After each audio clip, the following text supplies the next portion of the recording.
Welcome to the Great Detectives of Old Time Radio. From Boise, Idaho, this is your host, Adam Graham. If you have a comment, email it to me, box13@greatdetectives.net. Follow us on Twitter at Radio Detectives and become one of our friends on Facebook. Facebook.com/Radio Detectives. I do want to encourage you to check out our other podcast, in particular the Old Time Radio Superman Show. Soon after Superman was created in 1938, he launched on radio, and all sorts of conventions and concepts for Superman were introduced first on the radio. You can enjoy these adventures by going to otrsuperman.com. I completed the entire series as I had available from 2008 to 2018, and we are in the home stretch of restoring all the episodes. We've got 900 plus episodes available for your listening pleasure at otrsuperman.com, and you can also check out all of our other podcasts over at greatdetectives.net. But now let's get into today's episode of Jeff Regan. I should note that most of the episodes after the first two are actually in circulation. So the first missing episode that we don't actually have at all was from November 23rd of 1949. But we have the one from the week after it, and we're going to play it for you. The original air date is November 30th of 1949, and the title is 500 Santas from Mexico.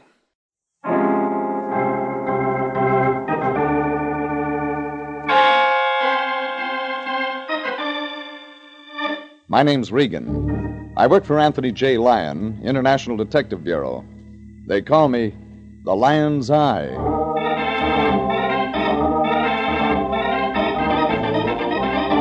Wednesday at 9, and CBS brings you Jeff Regan, Investigator, starring Frank Graham as Regan with Frank Nelson as Anthony J. Lyon. So stand by for mystery and suspense and adventure in tonight's story of The 500 Santa Clauses from Mexico.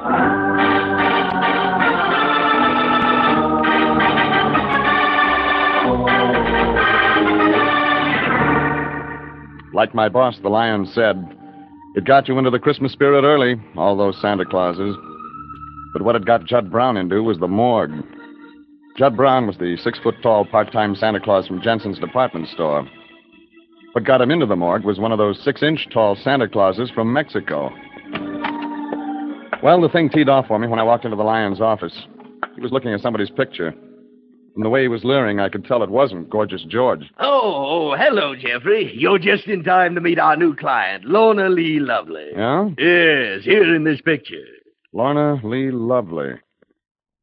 See what you mean. Yes. She gave me to understand that wasn't a real name. Professional name, of course. She's a dancer. I figured. So naturally, she needs a professional name. Something suitable. And I must say her name is suitable, Jeffrey. Lovely. Lovely. Liquid eyes, rosy cheeks. Beautiful. Yes, that reminds me, Jeffrey. She works at the Rose Ballroom. She's a taxi dancer. She wants you to get right over there. It's something about finding her husband. With those looks, she can't find her husband? Yes, that's what I thought, too. But you see, it happens that he's dead. He lets that stop him? Well, she thinks he's dead anyhow. It's something about collecting the insurance, proof of death, that sort of thing. I get it. An opportunity to help out a poor girl in distress, Jeffrey. Get her the insurance money before the holiday. Christmas is less than 4 weeks away, you know. Okay, Fatso. You check the insurance companies. And give me that photo. Maybe Christmas is going to come early this year. Lorna Lee Lovely was what you wanted to wake up and find under your Christmas tree, all right. Only not too close to the branches. It'd be a fire hazard. I drove across town and parked a couple of blocks away from the Rose Ballroom, walked back, and went in. I shoved through a covey of seagulls waiting around to get themselves danced with. That was when a wave of taboo came busting through. Rumble, mister? You Lorna Lee Lovely? That's right. Tickets go on my expense account. Then you're Regan. You picked it. Rumba, Regan. You hired me. You don't look like the kind, Regan. Kind? Taramba so good, dream boy. Huh? How do they look? The kind? You know. Yeah. So with you, I get it both ways, dream boy. You dance all right. Thanks. Maybe I'll get a night off sometime. Maybe. You talk brief. I like that. You gave the lion a retainer. That wind tunnel with a cigar in the middle? That's the lion. He said he'd send you over. He did. Yeah, he did.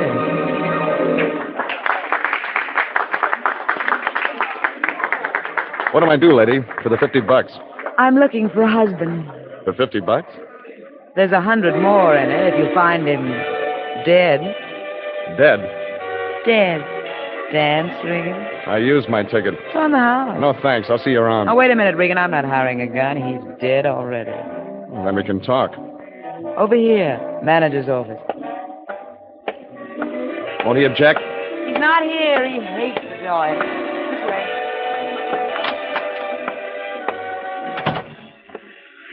Better. Now we can have privacy. That's what I thought. How do you know your husband's dead? He's married to me, Regan, and he hasn't been home for 7 weeks. He's dead. See what you mean. And he was insured for $10,000. So I prove he's dead, you collect the insurance. They don't all dance like you, Regan. 10,000 clams, I kiss off the Rose Ballroom for the rest of my life. Your husband's name? Judd Brown. Brown. My real name's Lorna Brown. Description? He's 6 feet tall, dark hair. Scar on the right hand, he got fishing. Caught a hook in his hand. He's nuts about sports, baseball, football. If I find a corpse in the stand at the Rose Bowl game, I'll let you know. What else? Nothing that'll help. Oh, yes, one thing. At Christmas, he sometimes works as a department store Santa Claus. That's nice work. When you can get it. Where does he get it? Around. Where they want him. I'll check. One question, Mrs. Brown. Yeah? What if I turn your husband up alive? Tail him, Regan. Find out where he lives and what he does. And phone me. Anytime, day or night. Live at the Sunrise Motel, Glendale Boulevard. Don't lose him, Regan.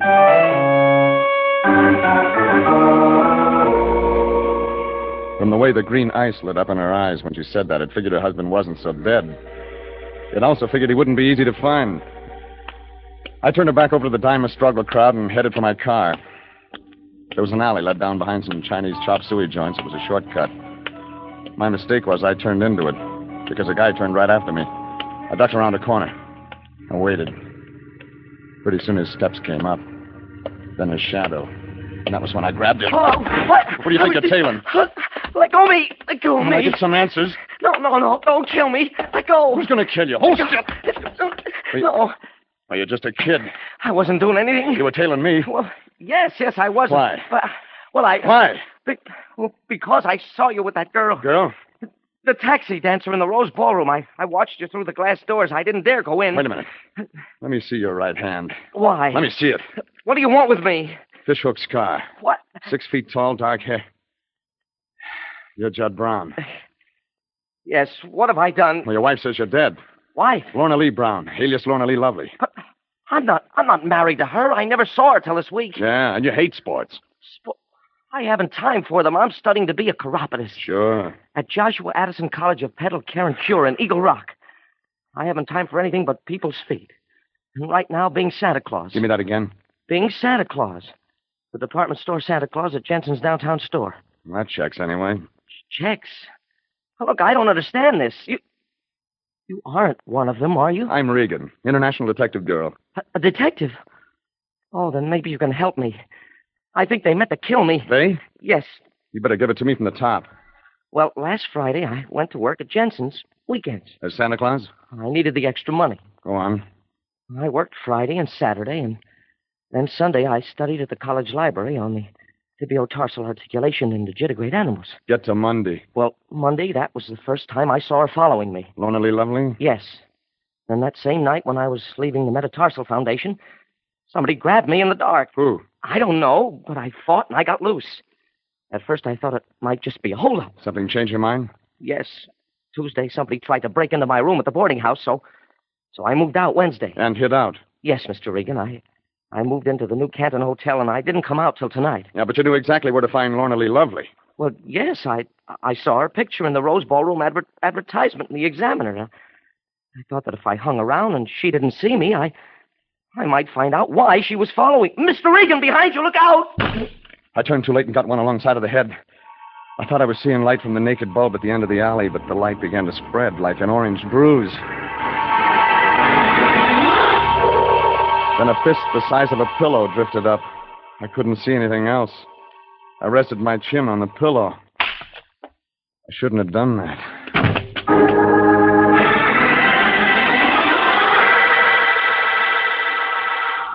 When I opened my eyes, I was looking up at some writing on a plaster wall. It was upside down. When I got to my feet, the writing still looked upside down. That was because it was Chinese. I was in the same alley behind the chop suey joint, only Judd Brown wasn't around anymore. Neither was the guy who sapped me. I knew what answer I'd get when I went back to Rose Ballroom. Lorna Lee Lovely wasn't around either. She'd had a sick headache half an hour ago. Sure she had. I decided to waste a nickel on a phone call to the Sunrise Motel where she said she'd lived. That was when I got surprised. She wasn't in, but she did live there. That made it worth the drive out.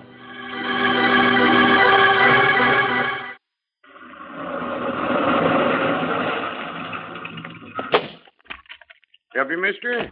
You work here? Yeah, manner of speaking, I do. My place, I own it. I'm looking for Lorna Lee Lovely. Left. Over that way? Gone, I mean. Yeah? How long? Well, you ain't lucky. Maybe 3 minutes.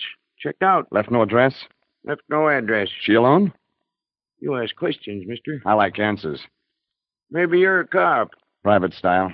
Yeah, here's my identity. Huh? Never seen a private detective except in the movies.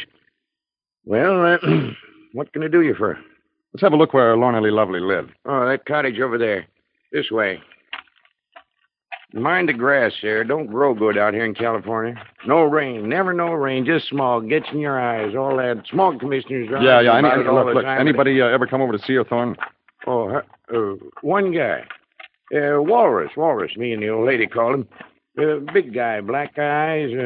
Walrus mustache. Dark skin. Maybe Mexican. You know his right name? Felipe, she called him. Felipe, huh? Yeah. Here's where she lived. Kind of left in a hurry, didn't she? Oh, the old lady ain't gonna like it. This is a mess. All these paper cartons around? Oh, them. Them's what them Santa Clauses come packed in. Santa Clauses? Christmas sidelines. She sold them to department stores. Walrus would bring them. The guy she called Flippy. Yeah. Hey, here's one of them right here. Down in these papers. A busted Santa Claus. Somehow when I say it, I don't like the way it sounds.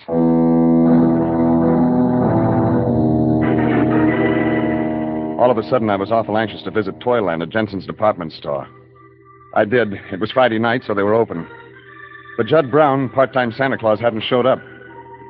But there were some other Santa Clauses there that sent me looking for a white carnation. Hey.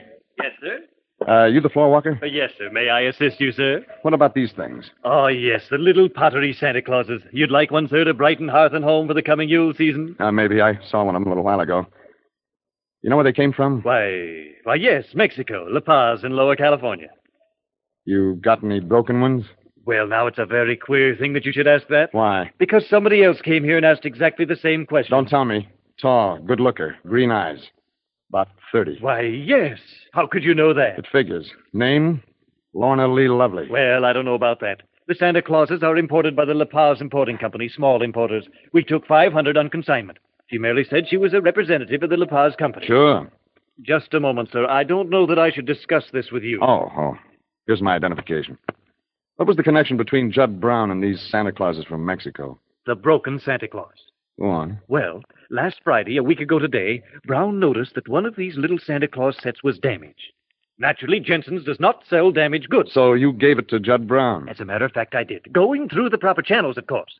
He said he wanted to give it to his nephew for Christmas. You gave the broken Santa Claus to Brown? Yes. Then Lorna Lee Lovely shows up. On Monday. And asks about the broken Santa Claus.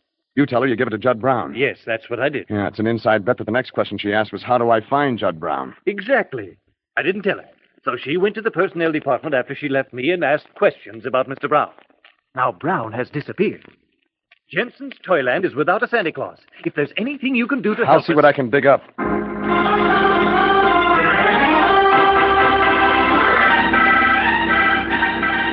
But dig up was too true.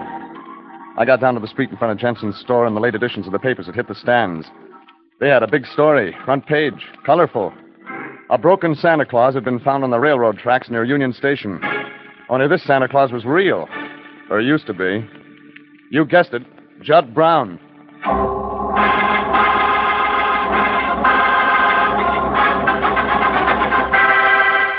Well, I checked in at the International Detective Bureau office to fill my boss, the Lion, in on some angles. Like, for instance, a female of the blowtorch species named Lorna Lee Lovely wants to find Judd Brown. So she makes up a phony story about him being her husband and hires me to do the trace job. But Brown finds me. Then some muscle finds us. He tags me out, and when I wake up, Brown's gone. The muscle's gone, and when I check the Rose Ballroom, Lorna Lee Lovely's gone. I took care of my $50 retainer. But the Lion doesn't like to lose a client in the middle of a case. And you say Miss Lorna Lee Lovely checked out of the Sunrise Motel just before you got there? Well, so Thorne said. He's the owner of the joint. Oh, pity, Jeffrey. Our client. Our client gave us a sour pitch. So it would seem. I checked the insurance companies as you suggested, Jeffrey. No Judd Brown insured with any of them. He could use some insurance now. So I've just been reading in the paper. Dead on the railroad tracks. The poor boy got the damaged pottery Santa Claus at the department store. Then, quite obviously, Lorna Lee Lovely and that man Felipe set out to hunt him down. But why, Jeffrey? Maybe there's something in the Santa Claus. You know that? It figures. Yes, I see. Smuggling, you mean, over the Mexican border? Could be. Of course. The man Felipe, a smuggler, perhaps. Marijuana, Jeffrey, in the Santa Claus. Who knows? That's one of the things I'm going to find out. It figured that tracing the broken Santa Claus that got Judd Brown killed would give me my answers. So I decided to start at the beginning. I went to the New Canton Hotel where Brown had been hiding out. A Chinese kid with glasses the size of portholes was sitting behind the hotel desk. You want something? Judd Brown live here? Why you want him? Want to see him. He not here. Who are you? Your name, please. Never mind reaching in the drawer. Oh, what? You won't be needing that gun. Why you want Judd Brown? He murdered. Check. What do you know about it? The gonse. The kuloy. Kusi. Sure, like I figured myself. Anything else? I know nothing. He come. He go. He dead. Maybe I could take a look at his room. Oh, no. Police say no. They've been here already? Oh, his room all sealed up by police. They take everything. Police station. Everything? Oh, yes. Clean up whole room. Thanks. But that didn't turn out to be any good either. The Santa Claus wasn't in the stuff the cops picked up in Judd Brown's room. I phoned the Chinese desk clerk at the New Canton Hotel, descriptions of Lorna Lee Lovely and Felipe. Figured they might have beat the cops to the hotel and grabbed the Santa. But he'd been on duty since 6 p.m., and you had to pass him to get upstairs. And he'd never seen or heard of either one of them. That made the score at the end of the quarter 0-0. But when I dropped by the office half an hour later, the Lion's blood pressure had hit the gong and won the Cupid doll. And it looked like one side or the other was lining up to score a touchdown. Jeffrey, here you are. I've been trying to locate you everywhere. You lonesome? Jeffrey, don't joke. Be serious. Something has happened. Like what? She's telephoned, Jeffrey. She's telephoned here. You mean Lovely phone? 10 minutes ago. Well, what did she say? Where was she? She wants to see you, Jeffrey. Jeffrey, I didn't know what to do. Ought I to notify the police? Or since she's our client, Okay, so what did you do? Well, I did... Jeffrey, I did nothing. It figures. It was only 10 minutes ago. Sure. Oh, where was she? Lorna Lee Lovely? Where was she? Oh, yes. Echo Park, Jeffrey, on Glendale Boulevard, the little lake where the boats are. She said she'd be on the boat platform. She said if I could find you... Jeffrey, where are you going? Echo Park Lake.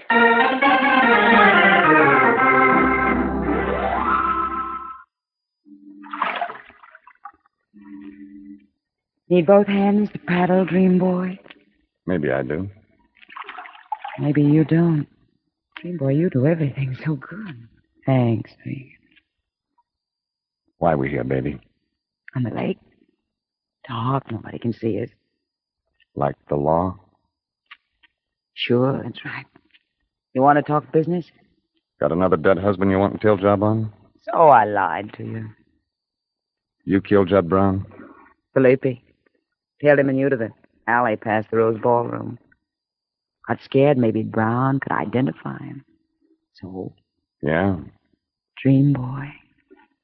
Yeah. Who's got the Santa Claus? That turns out to be the 6 feet under question. Maybe you got it, So that's why you want to talk business. I'm the next Judd Brown. Oh, not you, Dreamer. That'd be a waste. Now, you're too good to go.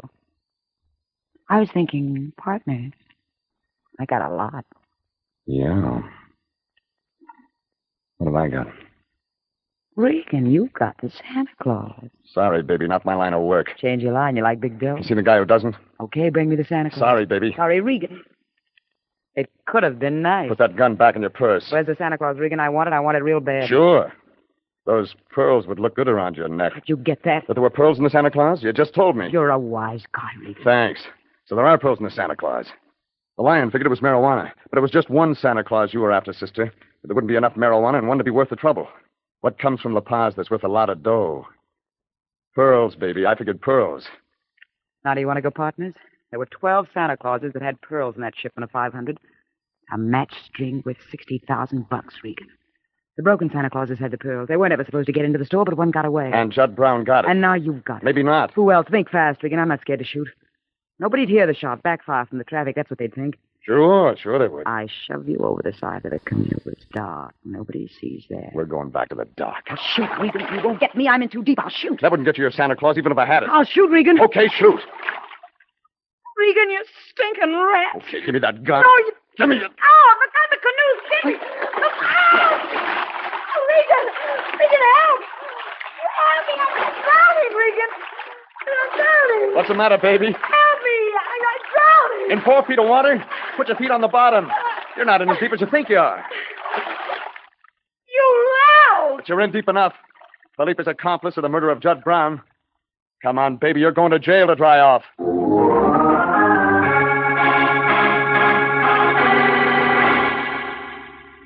So I dropped Lonely Lovely off at the nearest precinct station and went to my place and changed my clothes. I still had 2 things to turn up, Felipe and the toy Santa Claus with the pearls in its belly. It figured this way. If one thing can't have happened, but nothing else could have happened, then the thing that can't have happened must have happened. See what I mean? So I went to where the missing Santa Claus had to be. Hey, wake up. Yeah, Ma. No, Shouldn't Ma. sleep on the job, Pilgrim. Oh, you're detective. You come back. They work you long hours, don't they? Oh, yes. Long hours. You've been on duty here at the desk since 6 p.m. Oh, yes, true. Nobody can go up to the rooms without walking past you. No, cannot do it. Like I figured. Okay, where's the Santa Claus? Oh, no, Santa Claus. Don't have it. You got it. You took it out of Judd Brown's room before the cops got here. Yeah, but broken. Santa Claus all broken. Nothing. Yes, you saw Brown's picture in the paper and read he'd been murdered. So you went up to his room for a look around, but you saw the Santa Claus, figured Brown wouldn't be wanting it. Santa Claus are broken. Nothing. I want for only small sister. You arrest me?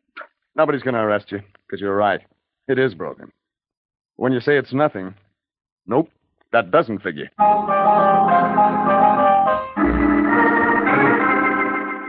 The Chinese desk clerk got me the Santa Claus he'd borrowed out of Judd Brown's room. The pearls were in it. They were nice. Sleek, fat, pure pearl white. Well, Lonely Lovely was in the lockup, so that left just Felipe. I didn't know where Felipe was, but that didn't worry me. I told the Chinese desk clerk that if anybody came around asking questions, it was okay to say I had the Santa Claus. Then I bought a book and some sandwiches and beer and spent a nice, quiet weekend at home. I hadn't been out of my apartment when the lion showed up Monday night. Regan! I know you're in there, Regan. Open this door. Okay. Jeffrey, this is insufferable. Why haven't you come to the office? What have you been doing? Why haven't you answered your telephone? Run along, Fatso. I want to be alone. Jeffrey, our agency is working on a murder case. Felipe, callous, cold-hearted killer of that boy, Judd Brown. And you, Jeffrey, what are you doing? Staying home and catching up on my reading. Then it's true. You've quit. Abandoned ship. Betrayed the flag. And eaten 11 liverwurst sandwiches in 3 days. Oh. Now beat it, will you? I'm expecting company. Company? Jeffrey, what happened to the lights? They've gone out. There's a fuse box down the hall. Looks like the company I've been expecting's come. Jeffrey, it's not that Felipe. Could be, Lion. Then you found him. Didn't have to. Figured if I had the Santa Claus, he'd find me. So that's why you stayed home. Clever, very clever. Hold it, Lion.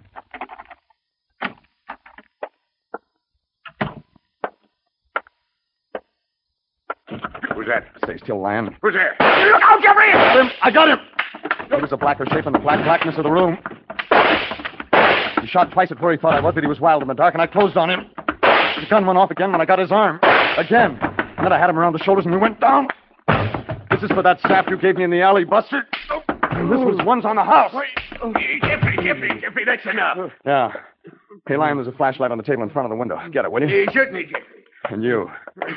Don't hit me again. Don't hit me again, Regan. Now, let's take a look at this Felipe, Jeffrey. Aha! Not Felipe, Lion. Thorne of the Sunrise Motel.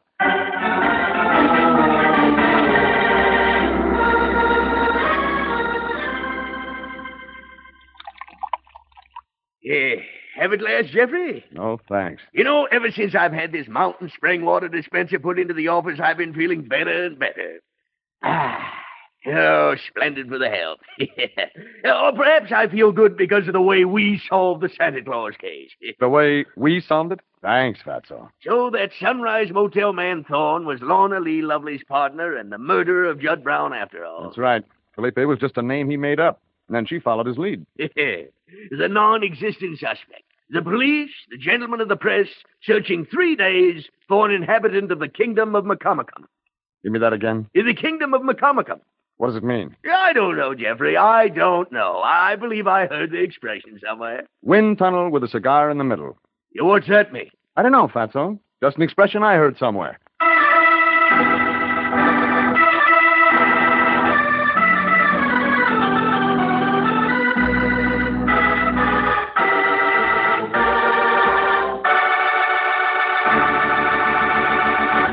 Jeff Regan, Investigator, stars Frank Graham as Regan with Frank Nelson as Anthony J. Lyon. Original music is by Dick Arant. Jeff Regan, Investigator, is heard each week at the same time over CBS. Bob Stevenson speaking and inviting you to be with us again next week at this same time for Jeff Regan, Investigator. This is CBS, the Columbia Broadcasting System.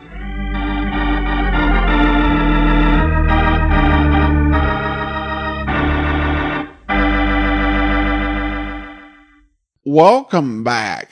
Okay, I could not actually find what the citizen of the kingdom of Macapaca was. If anyone out there knows, please feel free to enlighten me.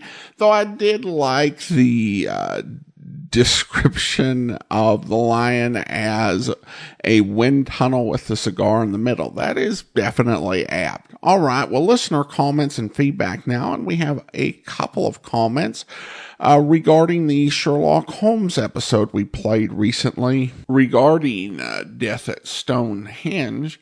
Liz writes, good episode. The Holmes sounds a little like W.C. Fields. Well, it's definitely a different sort of portrayal. And then Say Soft had an interesting fact. G. Washington Coffee is named after George C. Washington, who claimed to be a distant cousin of President Washington. His company, which he founded in 1908, was the first commercial producer of instant coffee, which ties into one of the mentions made on Casey Crime Photographer by one of our listeners. Well, thanks so much for the comments, Say So. I appreciate the bit of trivia there.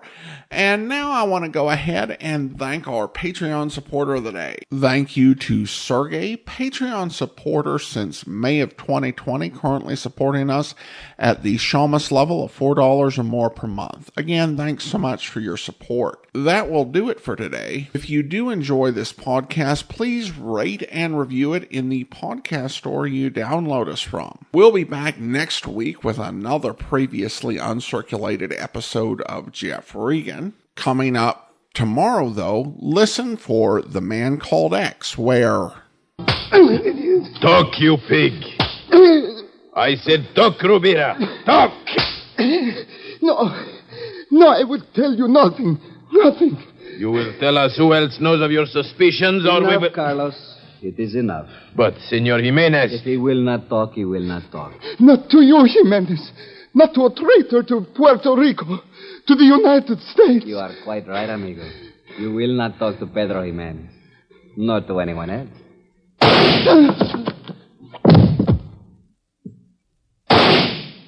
I hope you'll be with us then. In the meantime, do send your comments to box13 at greatdetectives.net. Follow us on Twitter at Radio Detectives and check us out on Instagram, instagram.com/greatdetectives. From Boise, Idaho, this is your host, Adam Graham, signing off.